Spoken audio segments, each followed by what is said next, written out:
Olá, meus queridos, minhas queridas, que bom estar com vocês mais uma vez no programa Ivan Martins, aqui na Astral TV. Sempre com convidados especiais, falando de espiritualidade, falando de cura, as várias curas em vários lugares de fala, não é mesmo? Cura é uma coisa extensa, não é?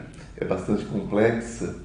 Então, sempre com convidados especiais, artistas, escritores, professores, escritores, sobretudo professores e escritores, que são aqueles que nos trazem conhecimento, que nos trazem a sabedoria, não é?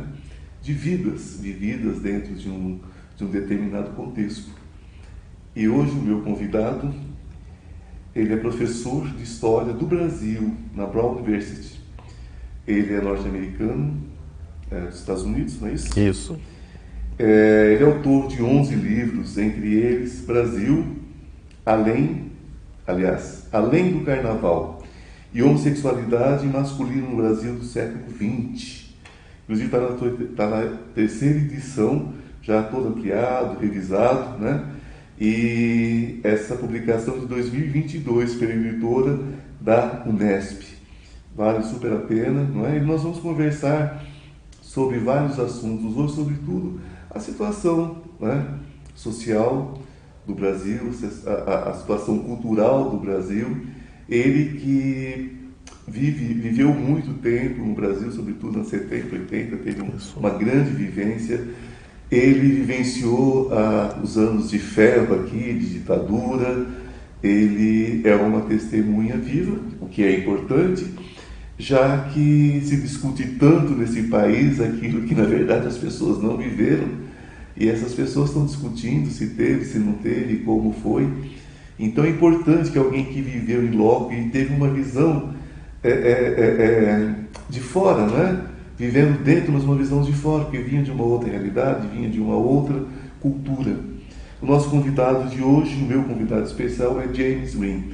Seja muito bem-vindo, James. Muito obrigado pelo convite. Um prazer. Então, como surgiu, né, essa curiosidade, esse interesse pelo Brasil nos anos 70 e 80, né? E como esse período na sua vida, como foi esse período, como foi a sua experiência durante a ditadura? Bom, eu cheguei aqui no Brasil quando eu tinha 22 anos, em 76.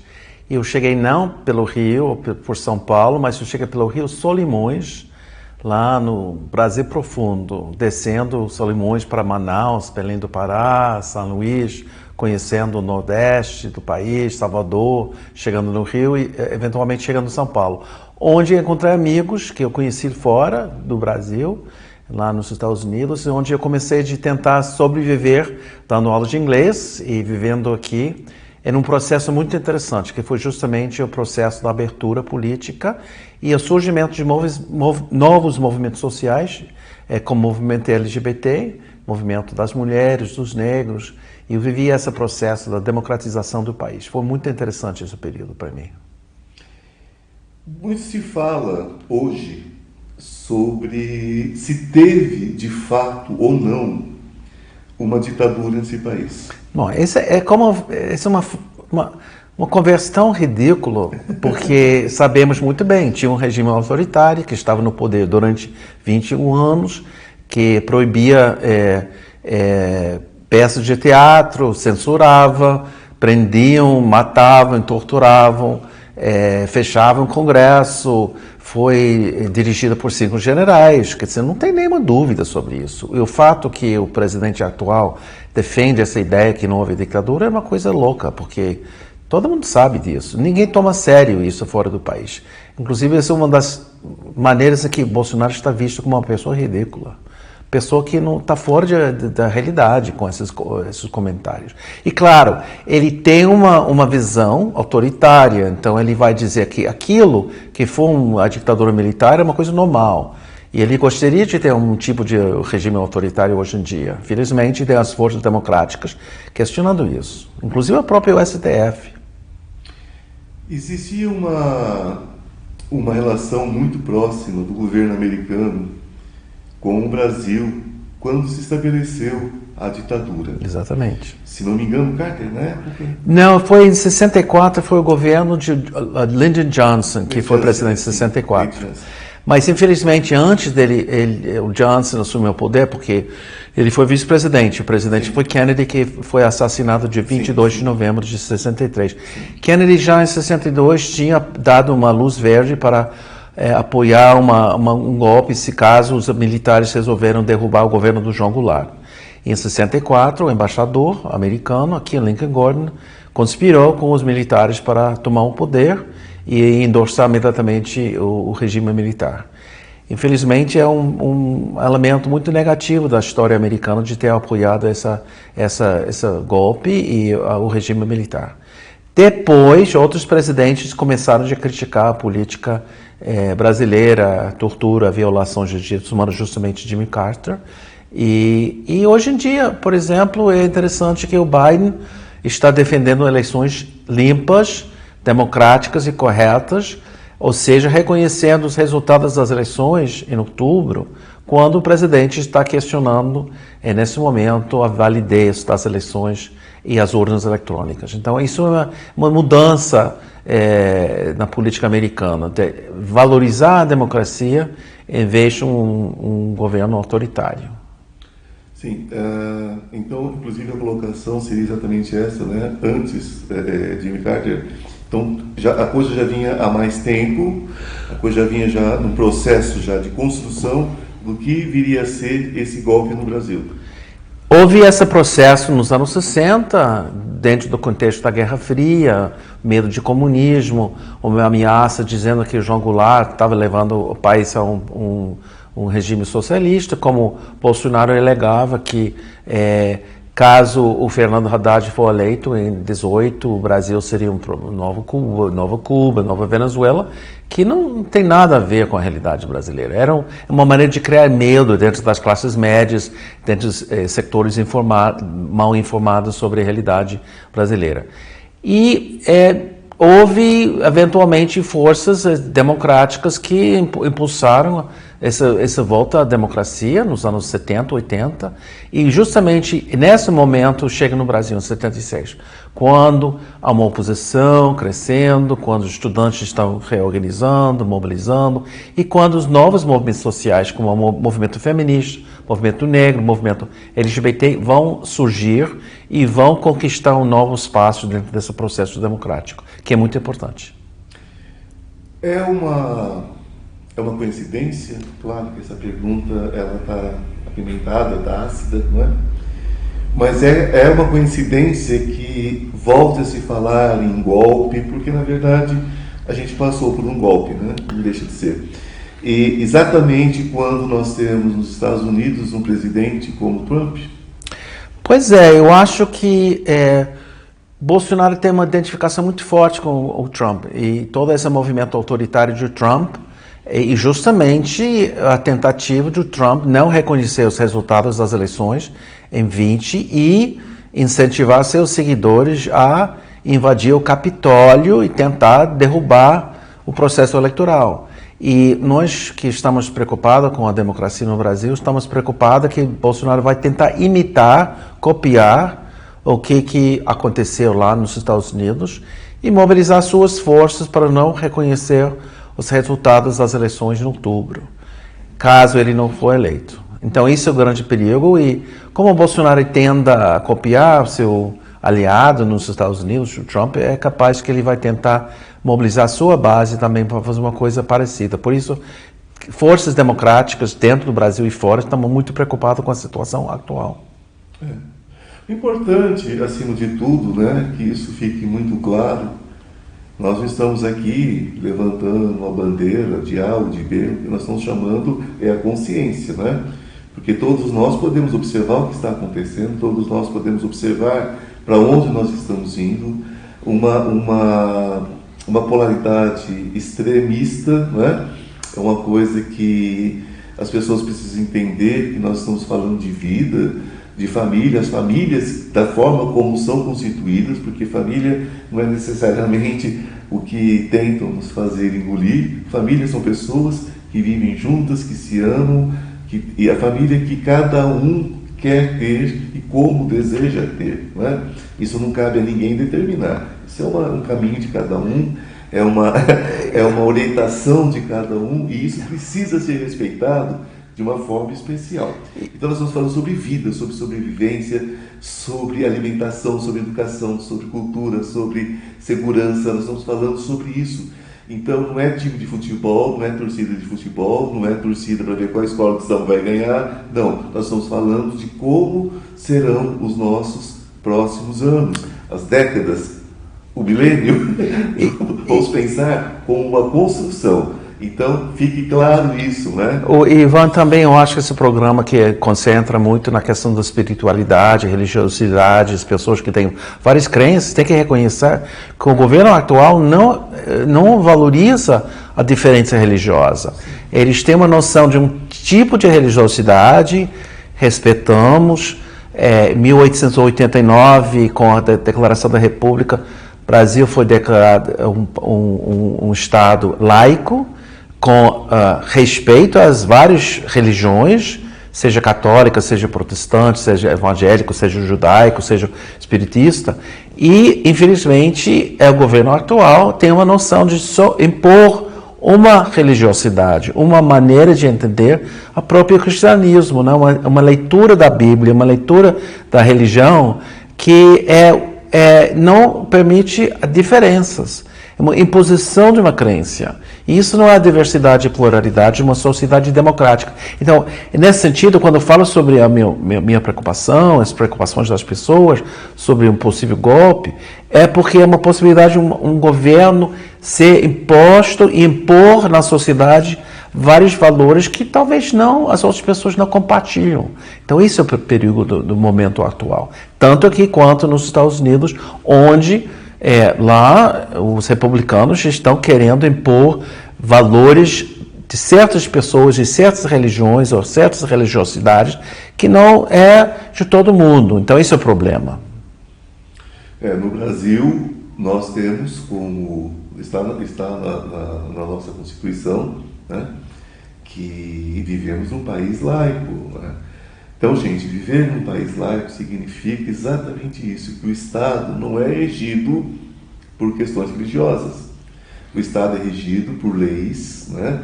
por questões sociais, enfim, pelos diferentes poderes, né? Que precisam ser respeitados entre si, individualmente e no coletivo, né? É sobre isso. Então, quando você começa a pegar um fundamentalismo religioso, um fundamentalismo seja ele qual for, e você determinar que isso é o único, que não tem outra forma de pensar, não tem outra forma de vivenciar a sua espiritualidade, isso é cativeiro, isso é prisão, né? Porque nós temos tantas orientações, nós somos um país miscigenado, graças a Deus, né?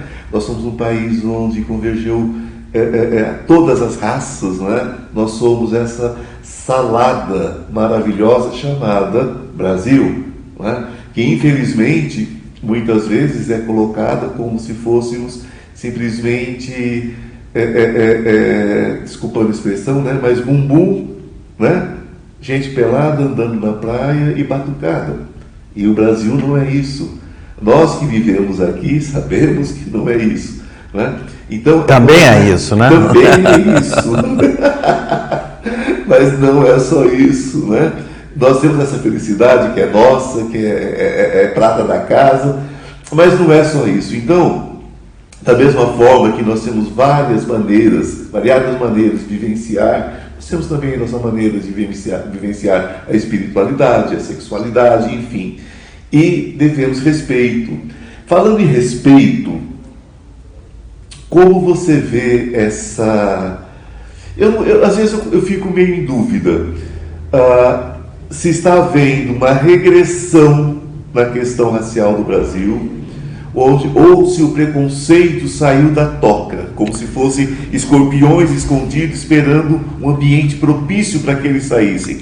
Sempre existiu, ou se acentuou, ou você acredita que foi um processo? Não, o Ivan não pode ter a escravidão durante 350 anos sem uma ideologia para justificá-lo. Porque é tratar um ser humano, uma pessoa escravizada, de uma maneira desumana. Então, criou-se no Brasil e fora do Brasil, no mundo, ideologias racistas justificando a escravidão, dizendo que certas pessoas são superiores e outras são inferiores e por isso podemos escravizar certas pessoas dito ou entendido como inferiores. Então, criou-se uma série de valores e ideias sobre a raça negra, estereótipos que estão embutidos na sociedade. Inclusive que hoje em dia, muitas pessoas acreditam totalmente no discurso que você colocou agora sobre uma sociedade sem racismo, uma sociedade de mistura, de pessoas de várias cores, de várias descendências, e tudo isso. E isso é verdade, mas encobre outra realidade, uma realidade onde quem é branco tem mais privilégios. Um imigrante branco italiano chegando no começo do século em São Paulo, e essas pessoas escravizadas vêm do interior do Vale do Paraíba, trabalhando no café, chegando em São Paulo, tinha dois caminhos, porque o italiano, apesar de toda a miséria, quando ele chegou pobre com sua família, ele teve privilégio de pele para ascender muito mais rápido do que a pessoa de origem africana. E era por vários fatores, por preconceitos, por uma noção que uma pessoa que não era mais escravizada, no trabalho duro, pela falta de acesso à educação, para uma marginalização. Então, o que surgiu nos últimos anos é uma queixa, um reconhecimento dessa realidade histórica, social, que criava possibilidades diferenciadas para várias distintas populações no Brasil. Então, essa é a questão que está sendo levantada. A questão desse racismo que justificava 350 anos de escravidão no Brasil, no país. Anos de escravidão. Nós vamos continuar esse assunto daqui um pouco, né? Pequeno intervalo, onde nós temos um recado para você. Fique aí e me aguarde. Estamos voltando. Beijo. Olá! Aproveitando esse pequeno intervalo, eu quero convidar você para conhecer o Instituto Ivan Martins. Cura quântica, cura espiritual, física e emocional. Depressão, ansiedade, pânico, dores crônicas. Venha para o Instituto Ivan Martins. Você já se inscreveu no meu canal? No YouTube, Instituto Ivan Martins? Se não se inscreveu, inscreva-se agora. Eu atendo próximo ao metrô Consolação. Marque sua consulta. Falávamos, agora há pouco, estamos de volta, falávamos sobre a questão do preconceito, do racismo no Brasil. Gente, a escravidão não foi exterminada no Brasil simplesmente. O que aconteceu não foi a libertação dos escravos, foi o grande abandono social que se estende até hoje. Exatamente. Essa é a questão, não é? Então, simplesmente, aquelas pessoas viviam, aqueles seres humanos, não é? Viviam sobre açoite, sobre todo tipo de degradação humana, vivia sem direito a nada e continuaram sem direito a nada, porque uma liberdade é como você soltar um passarinho que nunca saiu da gaiola. Ele se mata, ele se arrebenta. Não é? É engraçado que eu vi uma reportagem no jornal, eles que falavam o seguinte, que 2 dias depois da libertação dos escravos no Brasil, teve a primeira carteira batida na Praça 11, no Rio de Janeiro. Olha só. Então, o que era isso? Né? O que era isso? Era a necessidade, a fome de alguém que foi jogado dentro de uma cidade, que teve que sair do campo porque os fazendeiros não acolheram os escravos.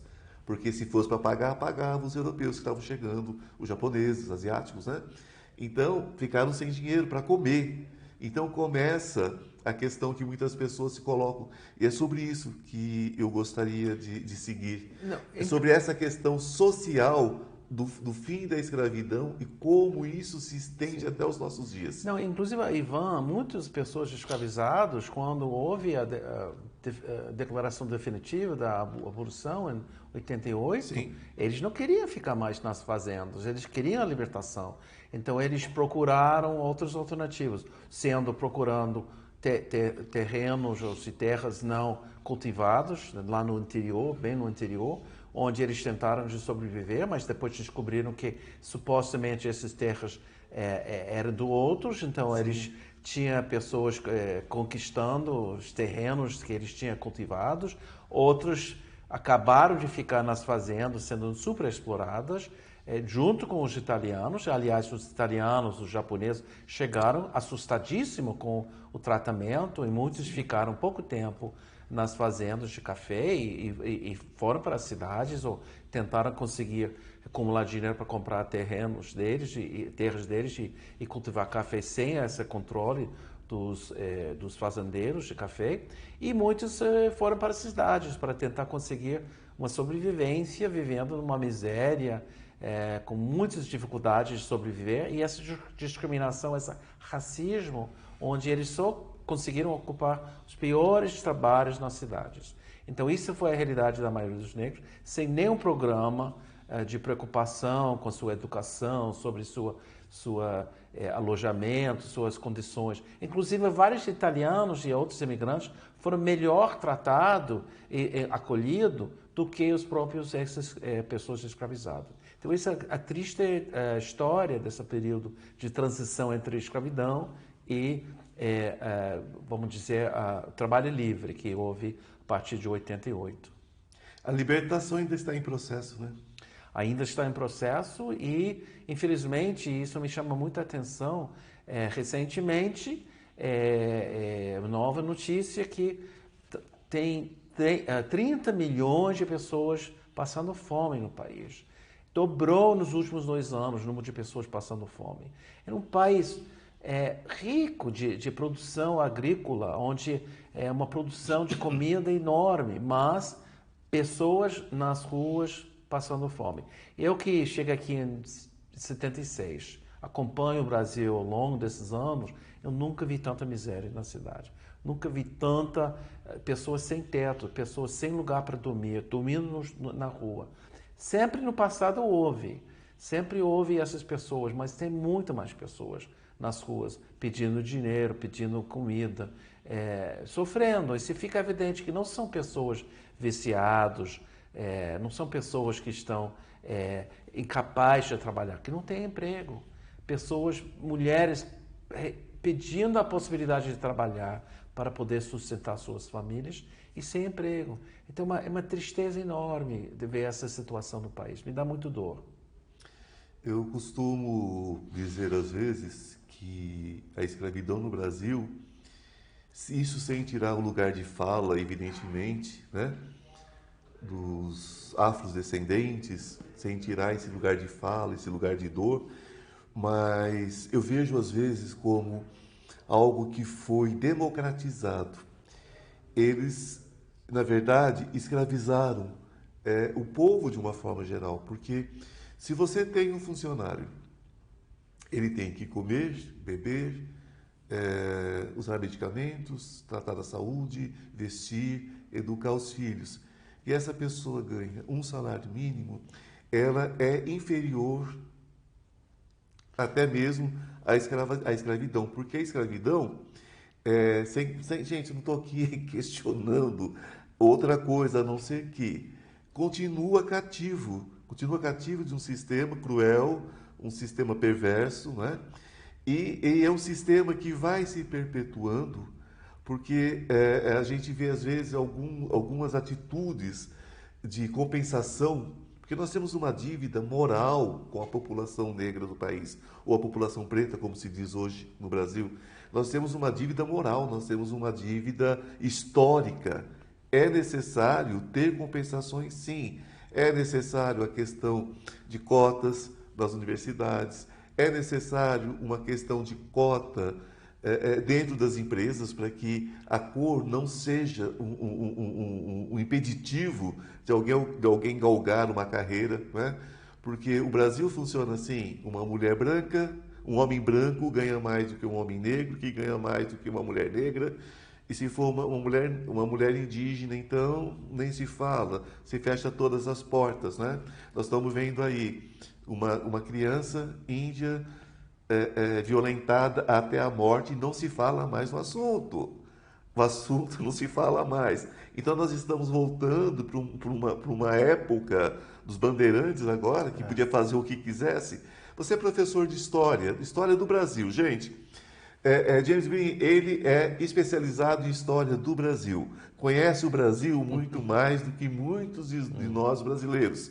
Ele leciona história do Brasil nos Estados Unidos.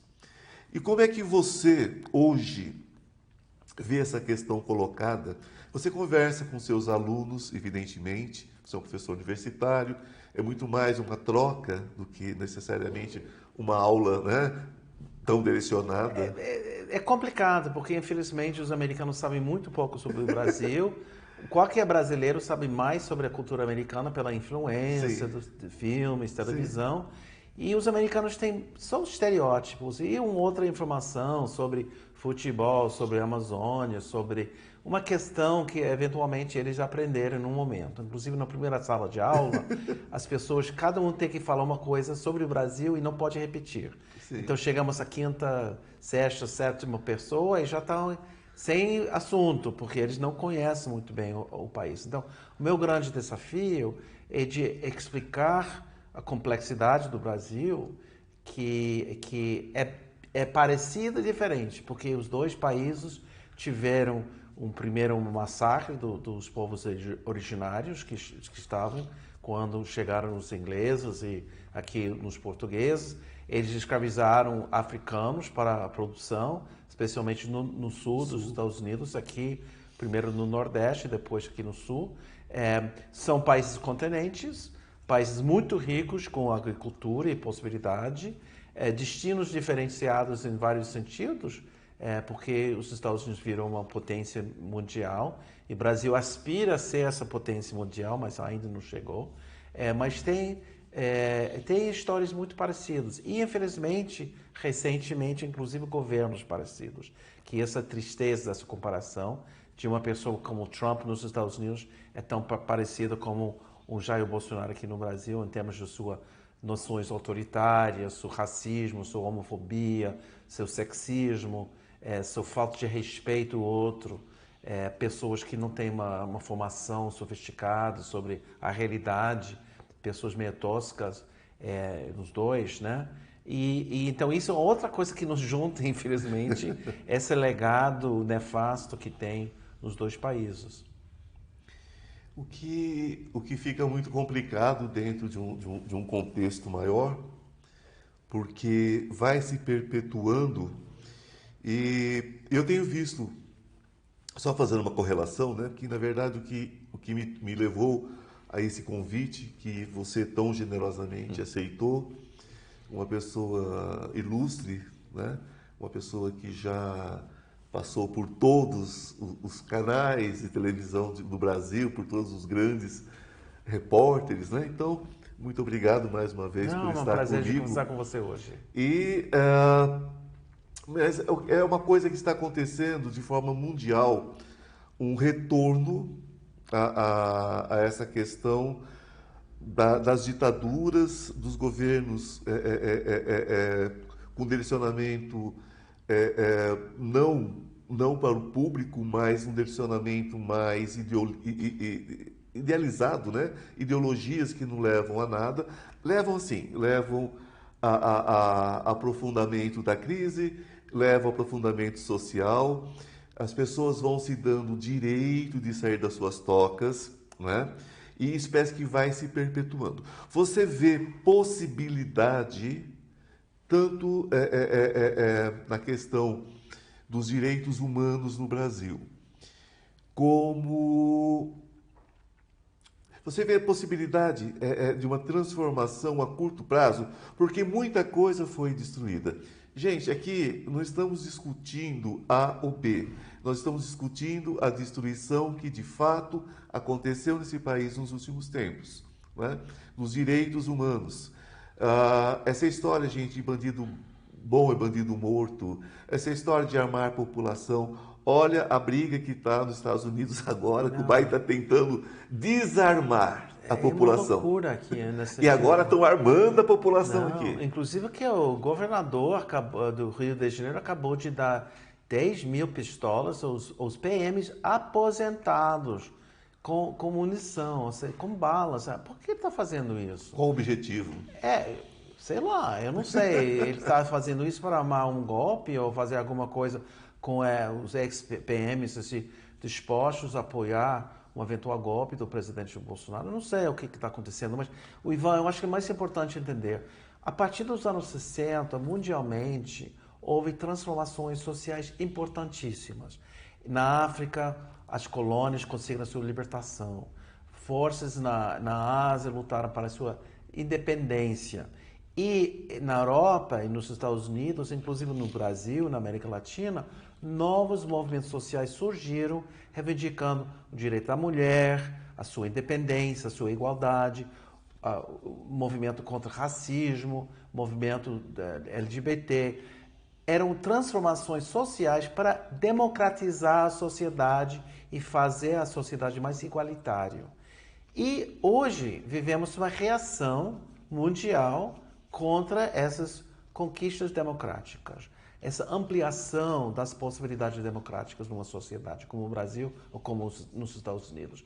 Forças conservadoras que querem colocar a mulher dentro da família, sendo dominada pelo marido, querem tirar os direitos das pessoas LGBT, amar o parceiro, a pessoa que a pessoa ama, querem tirar direitos sociais conquistados, inclusive, por exemplo, acesso à educação para as populações mais carentes. Então, é uma tentativa de tornar-se o país num ideal do passado, que não existe, nunca existia, não. Em vez de ampliar as possibilidades na sociedade. Então, entendemos isso aqui. Nos Estados Unidos, há forças econômicas e políticas muito poderosas que querem manter um certo poder econômico e social e estão contra essas transformações muito importantes que houve no mundo inteiro, mas especialmente em países como o Brasil ou os Estados Unidos. E se a gente prestar atenção a motivos que levaram a guerras mundiais, motivos que levaram... Porque o que foi a Segunda Guerra, senão um agravamento, né, das diferenças sociais, apontando o culpado, porque, gente, todo fracassado procura um culpado. A pessoa nunca vai ter culpa, nunca vai ter responsabilidade. Todo fracassado procura um culpado. Então, o que a gente vê se repetir hoje no Brasil, nos Estados Unidos e outros países, são países que estão passando por processos de transformações sérias, estão passando por coisas que já não se acreditavam mais, né? Que era possível acontecer, estão acontecendo, e vão procurar culpados. Então vão culpar a mulher, vão culpar o diferente, vão culpar o homossexual, o LGBTQIA+, vão culpar o negro, vão culpar o nordestino, vão culpar o nortista, vão culpar, enfim... Tem que botar a culpa em alguém, porque como eles não conseguem resolver, então vamos culpar alguém. É um momento de reflexão, entender que nós somos um povo só, com as diferenças que precisam ser respeitadas. A partir desse ponto de vista, fica muito mais fácil construir, né, o que nós desejamos. E esse é um conceito bastante democrático, uma sociedade realmente democrática, que respeita a diferença, seja crença, seja de religiosidade, seja da orientação sexual, seja da cor, diferente de cor, de cultura, de etnia. Então, isso é o que nós queremos hoje em dia, e são as forças que não querem esse tipo de sociedade. E esse é o grande conflito que tem hoje em dia no Brasil e no mundo, infelizmente. Bom, gente, um convidado como esse não poderia caber dentro de 2 bloquinhos, não é? Então, aproveitando da bondade do meu convidado, nós teremos um segundo programa. Então, nós estamos encerrando esse, né? Fica aí um lembretezinho do final desse programa e nós voltamos na semana que vem com o segundo programa com mais 2 blocos. Que a luz esteja com vocês, um beijo no coração. E lembrem sempre que um povo que não conhece a sua história está fadado a repetir os mesmos erros e sofrimentos. Muito obrigado, Ivan, pelo convite. Eu que agradeço a presença e até semana que vem com o segundo programa com o meu convidado.